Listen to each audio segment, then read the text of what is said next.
మీరు అదే అనుకున్నట్టు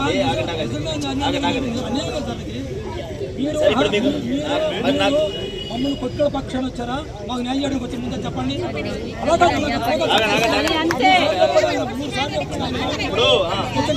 నిజంగా కొట్టించుకున్నామని మా పిల్లలు ఉన్నారు. కొట్టిన అసగా మేము కూర్చుంటే నిజంగా జరిగిందా?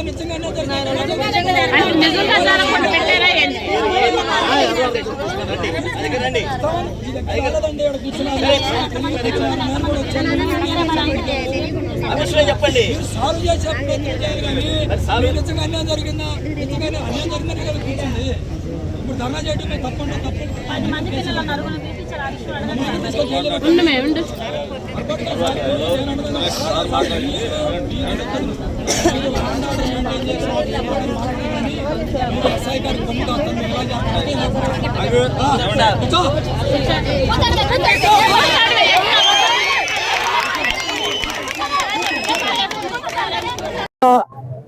కాకుమాన మండలం అప్పాపురం గ్రామంలో దళిత యువకులు సెలవుల దినాల్లో వాలీబాల్ ఆడుకోవాలనే ప్రయత్నంతో అవి సెంట్రల్ గవర్నమెంట్ టెలిఫోన్ స్తంభాలు ఎక్కడో పాతుంటే ఒక స్తంభాన్ని తీసుకొస్తే అక్కడ ఉన్నటువంటి జనసేన పార్టీకి చెందినటువంటి కాపు కులస్తులు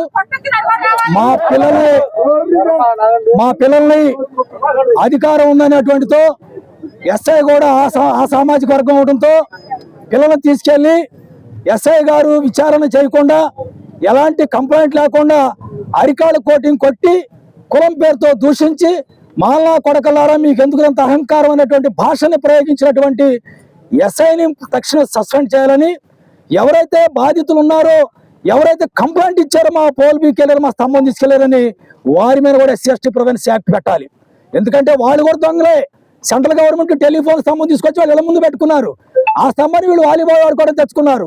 అంటే ఆ స్తంభం వాళ్ళ హక్కు కాదు. అడిగారు, ఇస్తామన్నారు, తెచ్చుకున్నాక వాళ్ళు కావాలని అధికారం ఉందనే దీంతో మన పిల్లల పైన దాడి చేయడం తప్పు. ఒకటి, మాకు అన్యాయం జరిగినప్పుడు పోలీస్ స్టేషన్కి వస్తాం. పోలీస్ స్టేషన్ కూడా మమ్మల్ని కొడితే, పోలీస్ స్టేషన్ కూడా మమ్మల్ని కులం పేరు దూషిస్తే మేము ఎవరికైనా చెప్పుకోవాలి. కాబట్టి అప్పాపురంలో దళిత యువకులపై జరిగిన దాడికి నిరసనగా ఈరోజు ధర్నా చేస్తా ఉన్నాము. అదే మాదిరిగా ఎవరైతే ఎస్ఐ గారు ఏఎస్ఐ గారు పిల్లలను దూషించారో వాళ్ళు ఇమీడియట్ గా సస్పెండ్ చేయాలని కూడా డిమాండ్ చేస్తున్నాం. ఒక్కుల్ జిందాల్ గారు ఉన్నతమైన విలువలతో కూడిన IPS ఆఫీసర్, ఈ స్టేట్ టాప్ 10 IPS లో ఆయన ఒకరు. ఆ వ్యక్తి బాపట్లో కూడా చేశారు, చాలా బ్రహ్మాండంగా చేస్తారు లా అండ్ ఆర్డర్. SP గారు వచ్చే వరకు కాకుమాలో నిజమైన దళితులు ఇక్కడే కూర్చోవాలి. ఒకవేళ మేము దళితులు కాదన్న వాళ్ళు వెళ్ళిపోండి. నిజమైన దళితులు ఇక్కడే కూర్చోవాలి. కూర్చున్నాం. ఇది SC నియోజకవర్గం, పత్తిపాడు నియోజకవర్గం. SC నియోజకవర్గం అంటే షెడ్యూల్ క్యాస్ట్ ఎక్కువ ఉన్న నియోజకవర్గం. డీలిమిటేషన్ లో కేంద్ర ప్రభుత్వం SCలకు కేటాయించబడినటువంటి నియోజకవర్గం. ఈ నియోజకవర్గంలోని SCలకు రక్షణ లేకపోతే ఇంకా ఏం చేయాలని కూడా ఈ సందర్భంగా తెలియజేస్తున్నాం. SI గారు సస్పెండ్ చేయాలి. అదే మాదిరి ASI గారు కూడా సస్పెండ్ చేయాలి. ఇమీడియట్ గా ఎవరైతే ఈ బాధితులు ఉన్నారో వీరిచ్చే ఫిర్యాదు కూడా తీసుకుని వీళ్ళ మీద కంప్లైంట్ ఇచ్చిన వాళ్ళ మీద కూడా SC/ST కేసు కట్టాలని కూడా తెలియజేస్తున్నాం. జై భీమ్.